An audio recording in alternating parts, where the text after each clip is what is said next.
Bro, how is it being a father? I want to say being a dad is one hell of an experience right now, and yeah, I mean it's the greatest experience ever. You know, and it's like you never know what to expect each day. Like there's always something different, and it's so crazy to watch like something so fragile, so like just new to everything, just grow day by day, and it's crazy. Like now she's saying words like dada and mama now, so it's pretty surreal. That's crazy, bro. It's wild for me even just to watch you like grow up and have a child now and shit just for as long as we've known each other. That's insane. I'm so happy for you. Oh, same, man. Thank you. I'm happy for you, bro. Like, I mean, yo, Mike, man, to see you from where you started from to where you're at now and continue to do, because I feel like you're involved in so much stuff, and we're going to get to that in a second. But to see you where you started in radio, I remember you came to me asking, like, hey, how could I get on radio? We made this thing happen, bing bong, and the rest is history after that. So, and it's crazy because being the top part of like one of the top show and one of my personal favorites because I love the show. The ending was crazy. Just every episode was insane, and for you to be a part of that entire series was mind blowing to me because like that's my boy at the end of the day. Right, So fact. and he's doing his thing, and a little bit. Tell me about the experience. It was working on Winning Time, the Laker dynasty.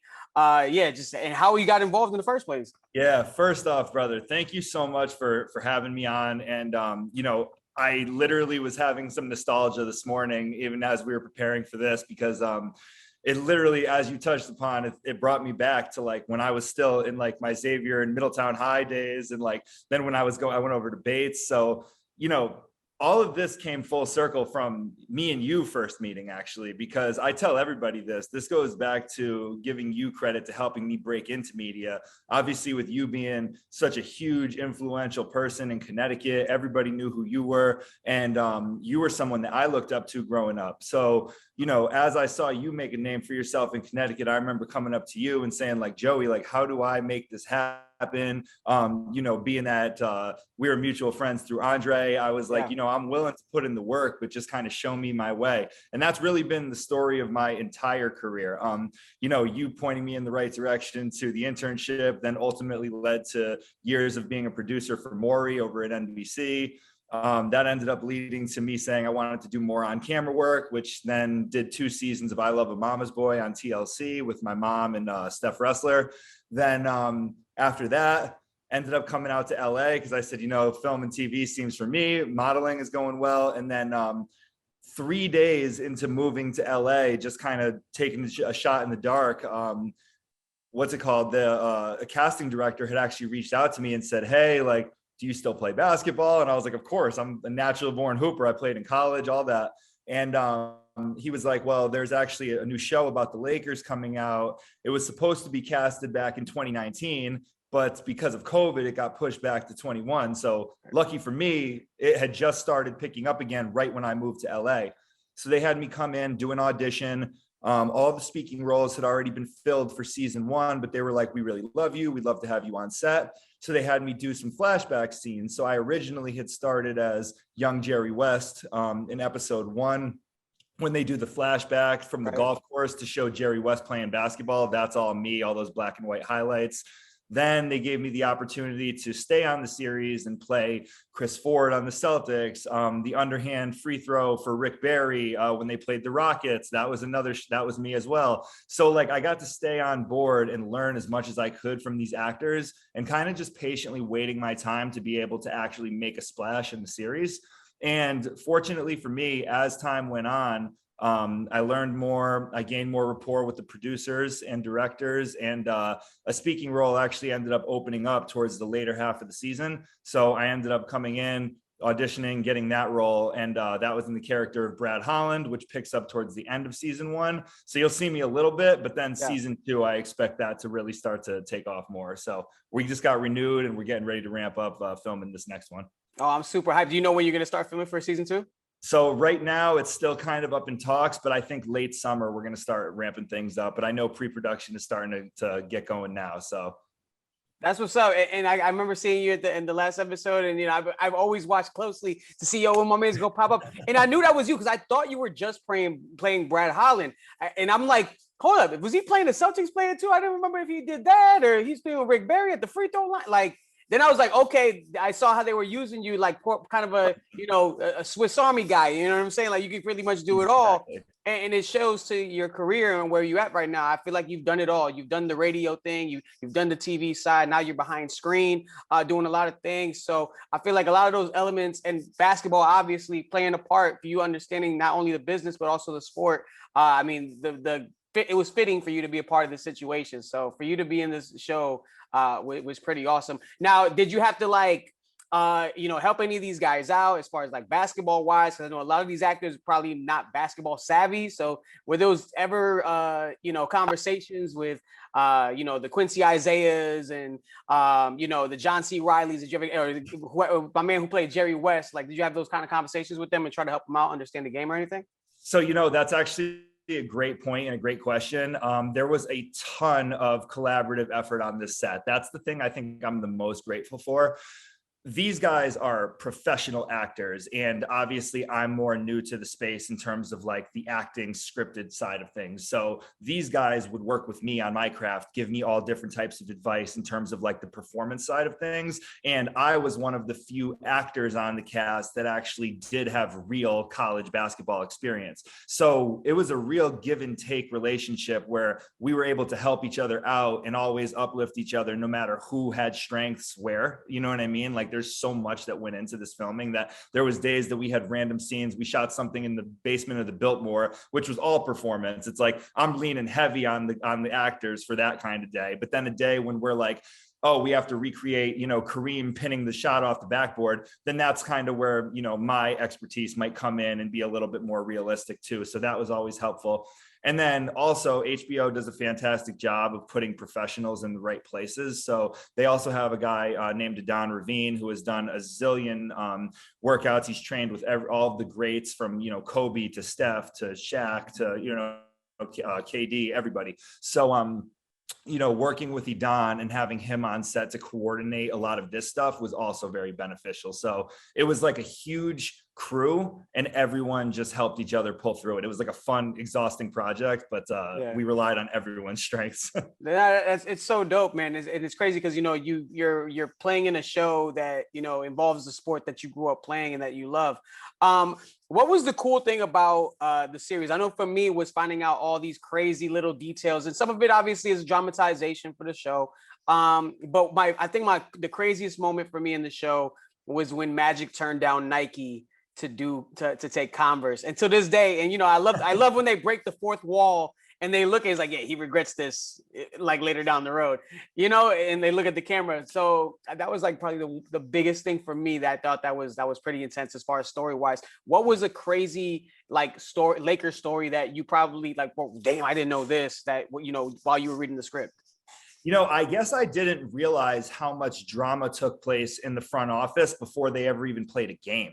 I had read the book Showtime by Jeff Pearlman, and there was so much that went into that team that as you see it recreated through film and through storytelling, like even just McKinney falling off the bike, and then like the amount of back and forth between, is it going to be Westhead? Is it going to be McKinney? Who's going to coach us? Like, I also didn't really understand fully how, how, I'm looking for the right word, like kind of left out in the dark Pat Reilly was for a little bit. It's like, we know Pat Reilly as this legend, and to see him in his early days where he was struggling to even get a spot next to Chick Hearn, that was super interesting too. So I guess the writers just did a fantastic job of just diving into some of this, stuff that people really wouldn't know about unless they actually really did their research. Right. And I learned so much off that show. It's enticing me to read the book now too, so I definitely got to check it out.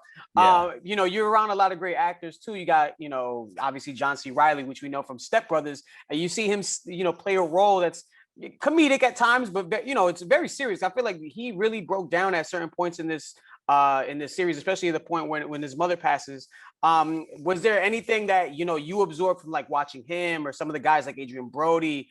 There's so many great guys that are on the show. I mean, did you ever like look at some of the ways that they were doing these scenes and maybe picking up some little pointers? Did they ever like share some gems with you? Oh yeah, that's literally all I did. I mean, especially I was so grateful, Joey, to be on that set. Like in the small role that I had, just being part of that show, being able to go every single day to work that I loved and sit 5 feet away from Adrian, from Jason, from John C. Reilly, and not only be a sponge and absorb the way that they A, conduct themselves on set, B, the way that they act, but C, just also like the little tactics they use. Like Adrian taught me something that was super interesting. Never be too caffeinated on set, because if you have too many cups of coffee, you start talking at the camera as opposed to letting people come to you. It's like you want to be more receptive and read the body language. So that was something that went a long way for me. Another thing was, with John, like it's all about eye lines when you're looking, like even if you're looking off camera, just being able to simply look around really has command of the room. So, there's a lot of tips. And then the other thing was also, I think early in my acting days, I started to try to memorize lines. And then once I had the dialogue memorized, then I could throw my like body language into it. But these guys taught me, be less married to the exact dialogue of the script and embody the character. So you really just want to become that person and then start saying it as you would say it. So it's like the script is more of like a skeleton of what to abide by, but like you put your own spin into it and then that's what makes you great. So the amount of times I watched like Adrian or John, for example, like just go on the fly and have the gist of the script, but take it their own place. That was when I was like, wow, acting is really about theater and performance. It's not memorization or, there's no real like rule book. It's just about going in and just being that person. And I've seen John, and even like, when they talk about Step Brothers and, him and Will Ferrell were together, they were literally just improvising half the time. Like, hey, you're doing this, that, and the third, make something happen with it. Was a lot of that also on, on set at times? I'll be curious. Yeah, I know exactly what you're saying. I'll be curious to see how we do it in season 2, because, I think season 1 was a lot of trial and error. And obviously you see what's most efficient, what's not. Season 1, though, we did a fantastic job of mixing in everything, because there were so many cameras, there were so many angles, there were so many takes that we would do something one time, maybe a little bit more by the book. Then they would say, okay, this time around, we want you to just kind of improv it and just go. Like, we were doing a lot of trial and error. And I think that what we ended up having was a beautiful finished product of everything put together like a puzzle piece. So, I think season 2, time will tell to see like how much we stick to that same script, but I have a feeling that they're going to make sure to kind of keep that same formula, because it worked. That's cool. Now, Mike, I want to ask too. I mean, the way the show was shot was beautifully. Like, I love the vintage look, the vintage feel. Was there ever a time, like, was it ever uncomfortable wearing those tight shorts that they wore back in the day? Listen, every single day, my castmates and I would look at each other and laugh and say, geez, I can't believe this was like in back in the day. Like, so yeah, pretty much every single day. I mean, you see the wigs that were in, you see the style on the court, even off the court. Some of the stuff was a little bit uncomfortable, but you know what? Honestly, the faster you get past that and you break out of your comfort zone and you just embody the character, you just take yourself back. And next thing you know, you feel like you're back in 79. So it's all good. I love it, man. I love it. Now, you guys, you're involved in some other things too. I saw, we follow each other on IG, and I see that you've been doing some stuff with NFT work. Tell me a little bit about that.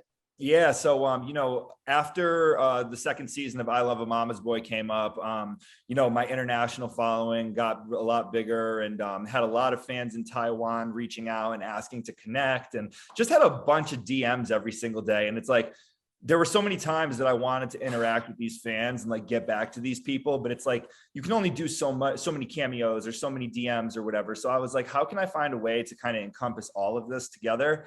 And a company reached out to me named Cross Tower, and they were going to the Bitcoin conference down in Miami about a month ago, and basically offered to create my own NFT line for me. So we have like a whole series of projects. If you go on my link online on my Instagram, you can see all different stuff from, my personal trading card of my rookie Lakers season to then all of a sudden we've got the, the meet and greet with me and my mom for a weekend package. Andre Drummond and I also are still great friends. So we actually have an all-encompassed package where you can come out, first class flights, hang out with us for the weekend. If they're in season, we'll go to a game. Not in season, we'll have another fun event by our choice that we all mutually agree upon. So there's some real cool interactive experiences that are going to get me the chance to give back to my fans and also make sure they have a dope once in a lifetime experience.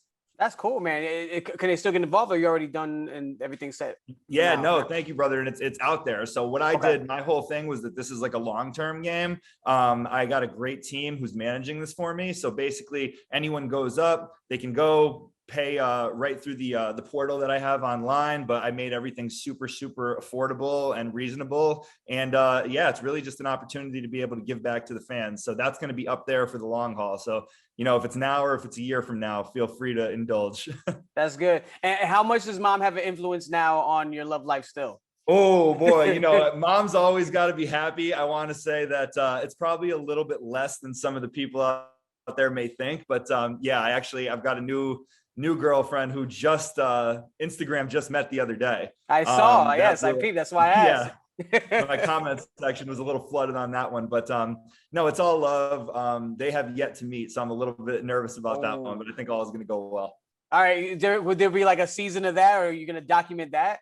You know, I think that might have to be a personal vlog, depending on how much interest I get on that. Because right now, I did decide I'm not going to move forward with season 3 of I Love a Mama's Boy. I'm going to stick to the scripted space and try to move forward with HBO and continue on to other shows. But I'm thankful for what TLC did for me. But yeah, that was enough mom drama for a couple of years. That's dope. So listen, now you've evolved, man, from you know, radio to TV, and now like streaming services, a big company like HBO.